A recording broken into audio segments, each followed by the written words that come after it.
We have another question from the internet.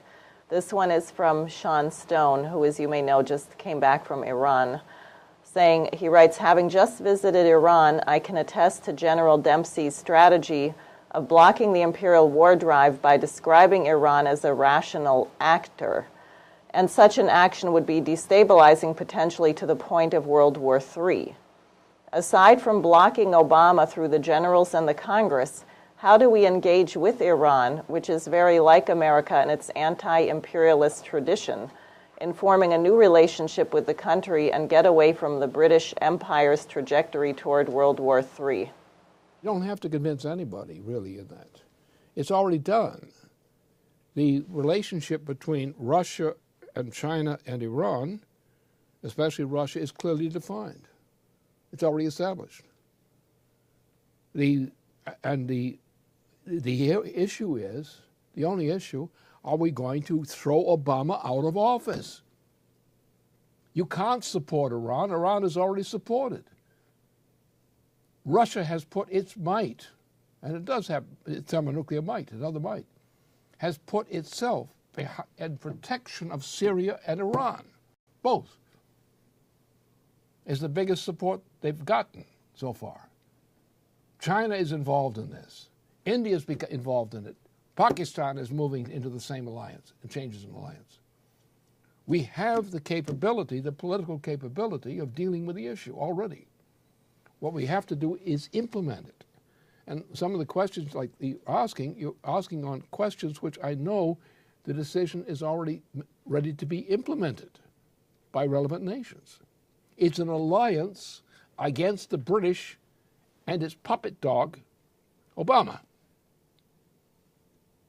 The answer to all the questions you get mean, first of all, you must get rid of Obama from the presidency, and you must get the British defeated. And the Scots are ready to do it. They're ready to desert the British Isles. In other words, we don't need design of the schemes because, in point of fact, even though many of you will not be informed of it, all the measures that need to be taken are already specified in principle. And people are already working on it. It's the fact of the division of people who are in these desires that they're not brought together as a deliberating group, but are fragmented in fragmented formations, which is the problem. You don't need a majority of the population to do this. What you need is the unity of some parts of the population to be the core of unity of action around perceived and defined goals. Right now, the only thing that can save the United States, apart from just avoiding this war, keeping us out of this war, is number one, Glass-Steagall. Without Glass-Steagall, anything you're trying is worthless.